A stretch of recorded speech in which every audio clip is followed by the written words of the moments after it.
Hello दोस्तों, नमस्कार। Welcome back to my YouTube channel. आज हम देखने वाले हैं जीके के टॉप 14 क्वेश्चंस, जिनमें से पहला है खट्टे फलों में कौन सा एसिड होता है। तो हमारे जो खट्टे फल होते हैं उनमें साइट्रिक एसिड पाया जाता है। ठीक है। क्वेश्चन नंबर 2 है हमारा, भारत में प्रधानमंत्री के ओहदे को क्या माना जाता है। ओहदे से आप समझ रहे हैं, ये ओहदे एक रैंक होती है, एक सर्वेंट होता है, एक कर्मचारी होता है जिसे कार्यकारी प्रमुख कहते हैं।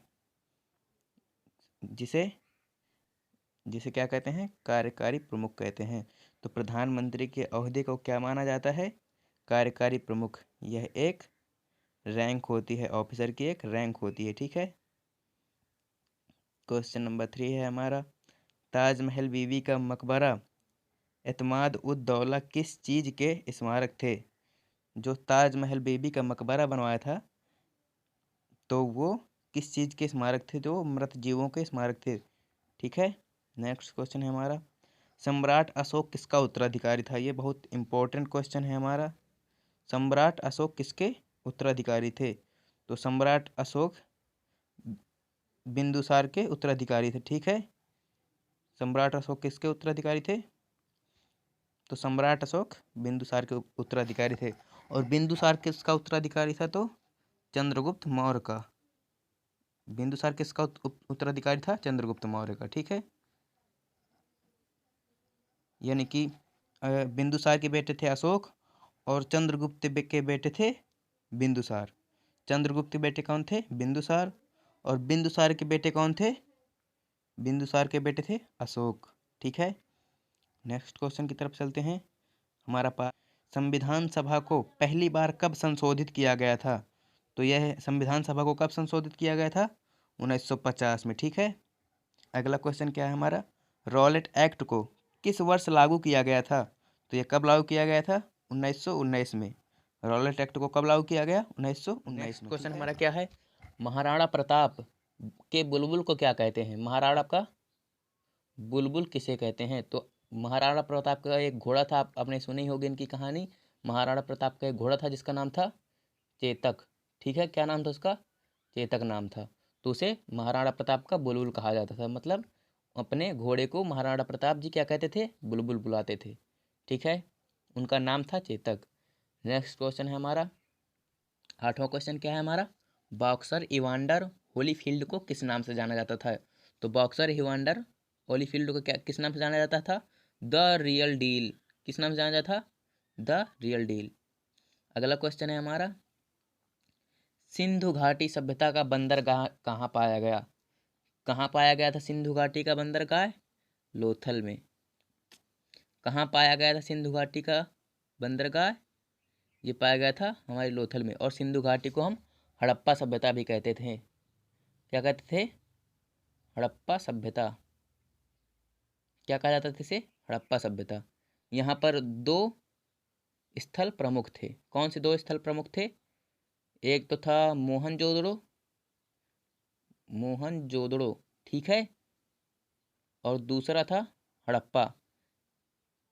हड़प्पा इसका नाम कैसे पड़ गया था, हड़प्पा का नाम, क्योंकि सर्वप्रथम जब यहाँ पर उत्खनन का कार्य चला, जब सिंधु घाटी सभ्यता का खोज हुआ, तो वहाँ पर उत्खनन का कार्य चल रहा था। सबसे पहले हड़प्पा की खुदाई की गई, यानी कि सबसे पहले हड़प्पा उधर मिला था सिंधु घाटी सभ्यता में, इसलिए उसे हड़प्पा सभ्यता भी कहते हैं।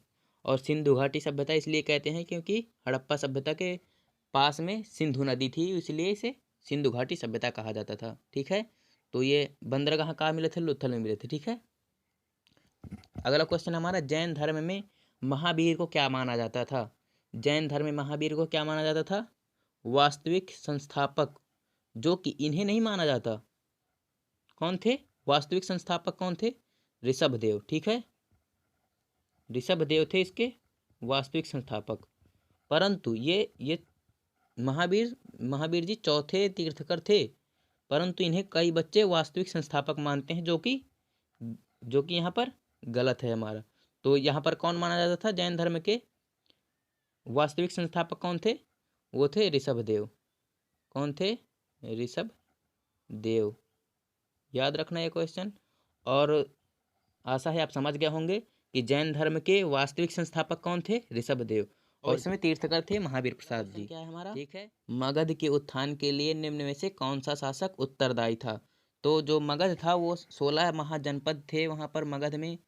मगध एक 16 महाजनपद का एक हिस्सा है, परंतु जो सबसे महत्वपूर्ण था 16 महाजनपदों में वो मगध था। तो मगध में उत्थान के लिए मतलब उसकी बढ़ोतरी के लिए कौन सा शासक उत्तरदायी था, तो बिंबिसार। अब आप इसे बिंदुसार से बिंदुसार थे मौर्य साम्राज्य के शासक एक थे, मौर्य वंश के शासक थे, परंतु ये जो बिंबिसार हैं इन्होंने मगध में अपना साम्राज्य चलाया और उसे उत्थान किया, मतलब उसे बढ़ोतरी की, उसमें विकास किया। इनमें इनका बहुत महत्वपूर्ण योगदान था बिंबिसार का, और ये बिंदुसार दूसरे हैं, ठीक है। आशा है आप समझ गए होंगे कि आप बिंबिसार से कभी रिलेट मत करिएगा, ठीक है, क्योंकि बिंबिसार अलग है, क्योंकि बिंबिसार अलग है और बिंदुसार अलग, इनका नाम है बिंदुसार, ठीक है। चलते हैं अगले क्वेश्चन की तरफ। भारत में प्रोफेशनल 2020 क्रिकेट लीग को क्या कहते हैं। तो भारत में क्या कहते हैं 2020 क्रिकेट लीग को, आईपीएल कहते हैं। ये आप सभी को पता होगा, मुझे पता है क्या कहते हैं, आईपीएल कहते हैं, ठीक है। अगले क्वेश्चन की तरफ चलते हैं। भारत के राष्ट्रपति कौन है। अब बताइए वर्तमान में भारत के राष्ट्रपति कौन है। अब आप इसका उत्तर दीजिएगा। मैं एक हिंट इसका दिए दे रहा हूँ, कौन थी, मुर्मू नाम है उनका, मुर्मू लास्ट में, ठीक है। अब आप जाके, ठीक है, अब आप इसका उत्तर कमेंट बॉक्स में दीजिएगा। अगले क्वेश्चन की तरफ चलते हैं।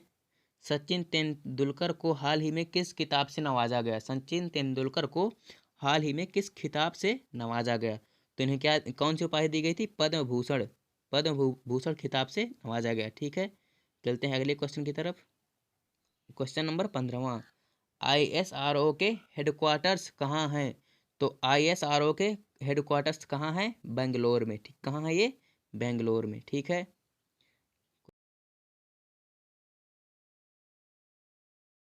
क्वेश्चन नंबर 16 है हमारा। संसद में कौन से 2 हाउसेज हैं। हाउसेज का क्या अर्थ है इधर, सदन। संसद में 2 कौन से सदन हैं, ठीक है, जो है वो लोकसभा और राज्यसभा, ठीक है। क्वेश्चन नंबर 17 है हमारा। भारत में सबसे छोटा राज्य कौन सा है। तो ये सभी को पता होगा, भारत में सबसे छोटा राज्य कौन सा है, गोवा है। भारत में सबसे छोटा राज्य गोवा, क्षेत्रफल की दृष्टि से भारत का सबसे छोटा राज्य गोवा है। अगले क्वेश्चन, तो अगला क्वेश्चन है हमारा 18वां क्वेश्चन है। रामायण के लेखक कौन थे। तो रामायण के लेखक कौन थे, वाल्मीकि थे, ठीक है। अब कोई कोई यहाँ पर कंफ्यूज हो जाता है, कोई कोई यहाँ पर तुलसीदास लिख के देता है, परंतु वह रामचरितमानस के रचनाकार थे तुलसीदास जी, ठीक है, बट परंतु वाल्मीकि ने रामायण लिखी है। क्वेश्चन नंबर 19 है हमारा। क्वेश्चन नंबर 19 है हमारा। भारत में ब्लू सिटी के नाम से कौन सा शहर जाना जाता है। तो ये है जोधपुर। जोधपुर को क्या कहते हैं हम, ब्लू सिटी के नाम से भी जाना जाता है, हम ब्लू सिटी भी कहते हैं इसे, ठीक है। इशू सिस्टम फॉलो करती है, तो मिनिमम रिजर्व सिस्टम, ठीक है, याद रखिएगा आप इसे। आप हमारे चैनल को सब्सक्राइब कर लीजिए। क्वेश्चन 21वां है हमारा। भारतीय संविधान में कितनी भाषाएं हैं। तो भारतीय संविधान में कितनी भाषाएं हैं, 22। कितनी भाषाएं हैं, 22 भाषाएं हैं। क्वेश्चन नंबर 22, कौन सा क्वेश्चन नंबर 22। अब आप इसे याद रखना कि भारत में कितनी भाषाएं हैं, 22, ठीक है, इंपॉर्टेंट क्वेश्चन है ये। क्वेश्चन नंबर 22, भारत के किस राज्य की आबादी सबसे ज़्यादा है। तो भारत के किस राज्य की आबादी सबसे ज़्यादा है। भारत में किस राज्य की आबादी सबसे ज़्यादा है। यहाँ गलती से अरुणाचल प्रदेश टाइप हो गया है, परंतु कहाँ की ज़्यादा है, उत्तर प्रदेश की, ठीक है। जनसंख्या में सबसे बड़ा राज्य कौन सा है, उत्तर प्रदेश। अब इसे याद रखिएगा कौन सा है, जिसे आप यूपी बोलते हैं। हमारा मिल्खा सिंह को क्या कहा जाता है। मिल्खा सिंह को क्या कहा जाता है, ऑफ इंडिया। आप इन्हें जानते होंगे, मिल्खा सिंह ये एक रेसर है ये, तो इन्हें क्या कहा जाता है, फ्लाइंग सिख ऑफ इंडिया। अगला क्वेश्चन है हमारा। भारत का सबसे बड़ा राज्य कौन सा है। तो भारत का सबसे बड़ा राज्य है राजस्थान, जो कि है क्षेत्रफल की दृष्टि से। क्षेत्रफल की दृष्टि से भारत का सबसे बड़ा राज्य कौन सा है, राजस्थान, ठीक है। अगला क्वेश्चन है हमारा। भारत में कितने राज्य और कितनी यूनियन टेरिटोरी प्रदेश हैं। आप यहाँ पर कंफ्यूज मत हो जाइएगा, यूनियन टेरिटोरी का मतलब होता है केंद्र शासित प्रदेश, ठीक है। क्या होता है? केंद्र शासित प्रदेश। तो भारत में 28 राज्य और यूनियन टेरिटोरी प्रदेश कितने हैं? मतलब केंद्र शासित प्रदेश कितने हैं? 9, जो कि पहले कुछ समय पहले 29 राज्य थे और 7 यूनियन टेरिटोरी प्रदेश थे, केंद्र शासित प्रदेश थे, ठीक है। अगला क्वेश्चन है हमारा, भारत के 14वें प्रधानमंत्री कौन है? तो भारत के 14वें प्रधानमंत्री कौन है? यह है नरेंद्र मोदी। अगले क्वेश्चन है हमारा, गुप्त काल में कौन सी गुफाएं निर्मित की गई थी? तो गुप्त काल में किस गुफाओं का निर्माण हुआ? अजंता की गुफाएं, जो कि कहाँ पर हैं? महाराष्ट्र में। कहाँ पर हैं?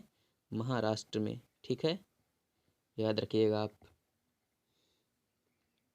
28वां, 7 अजूबे में से कौन सा अजूबा आगरा में स्थित है? ये तो सभी को पता होगा, कमेंट करके जरूर बताइएगा। 7 अजूबे में कौन सा अजूबा भारत में है जो कि आगरा में स्थित है? से हमारा, सह्याद्री को और किस नाम से जाना जाता है? तो सह्याद्री को और किस नाम से जाना जाता है? The western Ghats. किस नाम से जाना जाता है? The western Ghats. अगला क्वेश्चन है हमारा, भारत की सबसे पुरानी पर्वत श्रृंखला कौन सी है? तो भारत की सबसे पुरानी पर्वत श्रृंखला कौन सी है? आरावली की पर्वत श्रृंखला। आरावली पर्वत श्रृंखला सबसे पुरानी श्रृंखला कौन सी है? आरावली पर्वत श्रृंखला। ट्विन सिटीज कौन से दो शहरों को कहा जाता है? तो ट्विन सिटीज कौन से दो शहरों को कहा जाता है? एक पहला हमारा कौन सा है? हैदराबाद। दूसरा हमारा कौन सा है? सिकंदराबाद, ठीक है। अगले क्वेश्चन की तरफ चलते हैं। 32वां क्वेश्चन है हमारा, भारत के राष्ट्रपिता कौन है? ये है महात्मा गांधी हैं। परंतु ये आप बताइए कि महात्मा गांधी सर्वप्रथम किस नेता ने कहा था? गांधी जी को महात्मा गांधी किस नेता ने कहा सर्वप्रथम? तो ये किसने कहा था? सुभाष चंद्र बोस ने। किसने कहा था? सुभाष चंद्र, किसने कहा था? सुभाष चंद्र बोस ने। और ये बताइए कि महात्मा गांधी को महात्मा की उपाधि किसने दी थी? तो उपाधि दी थी रविंद्रनाथ टैगोर ने। किसने दी थी? रविंद्रनाथ टैगोर ने। परंतु जब फर्स्ट टाइम राष्ट्रपिता कहा था, किसने कहा था? रविंद्रनाथ टैगोर ने, ठीक है। परंतु सर्वप्रथम किसने कहा था? महात्मा, किसने कहा था? सुभाष चंद्र बोस ने। अगला प्रश्न है हमारा, याद रखिएगा आप, इससे हमारे 3 प्रश्न सॉल्व हो गए हैं। अगला क्वेश्चन है हमारा, हमारा राष्ट्रगान किसने लिखा था? तो हमारा राष्ट्रगान किसने लिखा था? रविंद्रनाथ टैगोर ने। किसने लिखा था? रविंद्रनाथ टैगोर ने। इन्होंने महात्मा की उपाधि भी दी थी महात्मा गांधी को। महात्मा की उपाधि किसने दी थी? रविंद्रनाथ टैगोर ने। अब बताइए हमारा राष्ट्रगान कितने टाइम में गाया जाता है? तो गाने की अवधि क्या है हमारे राष्ट्रगान की? राष्ट्रगान की गाने की अवधि क्या है? 52 सेकेंड। कितनी है? 52 सेकेंड, याद रखिएगा आप। क्वेश्चन हमारा 34वां question, father of the Indian constitution किसे कहा जाता है? तो father of the Indian constitution किसे कहा जाता है? डॉक्टर भीमराव अंबेडकर को। किसे कहा जाता है? डॉक्टर भीमराव अंबेडकर को, याद रखिएगा आप। अगला क्वेश्चन है हमारा, भारत का गणतंत्र दिवस कब मनाया जाता है? ये बहुत इजी प्रश्न था। भारत का गणतंत्र दिवस कब मनाया जाता है? तो ये मनाया जाता है 26 जनवरी को। कब मनाया जाता है? 26 जनवरी को। अगला क्वेश्चन है हमारा, आंध्र प्रदेश का लोक नृत्य क्या है? आंध्र प्रदेश का लोक नृत्य क्या है? यह है कुचिपुड़ी। क्या है? कुचिपुड़ी। आंध्र प्रदेश का लोक नृत्य क्या है? कुचिपुड़ी। अगला क्वेश्चन हमारा, भारत के गृह मंत्री कौन है? तो भारत के गृह मंत्री हमारे अमित शाह। क्या नाम है उनका? अमित शाह, याद रखिएगा। अगला क्वेश्चन है हमारा, भारत के वित्त मंत्री कौन है? तो भारत के वित्त मंत्री कौन है? निर्मला सीतारमण। कौन है? निर्मला सीतारमण। भारत के वित्त मंत्री कौन है? निर्मला सीतारमण, ठीक है, याद रखिएगा आप। अगला क्वेश्चन 39वां क्वेश्चन क्या है हमारा, भारत के आरबीआई गवर्नर कौन है? तो भारत के आरबीआई गवर्नर कौन है? शक्तिकांता दास। कौन है? शक्तिकांता दास। अगला क्वेश्चन है हमारा 40वां क्वेश्चन है हमारा, किस भारतीय ने प्रबुद्ध भारत पत्रिका शुरू की? किसने की थी? स्वामी विवेकानंद ने। किसने की थी? स्वामी विवेकानंद ने। क्या किया था? प्रबुद्ध भारत की पत्रिका शुरू की थी। किसने की थी? स्वामी विवेकानंद ने। किसने की थी? स्वामी विवेकानंद ने। यहीं से हमारे आज के 40 क्वेश्चन कंप्लीट होते हैं। कमेंट करके बताइएगा आपको कैसा लगा यह वीडियो। और ये बहुत ही महत्वपूर्ण क्वेश्चन है, आप इन्हें बहुत अच्छे से पढ़िए और याद रखिएगा। ठीक है, मिलेंगे अगली वीडियो में।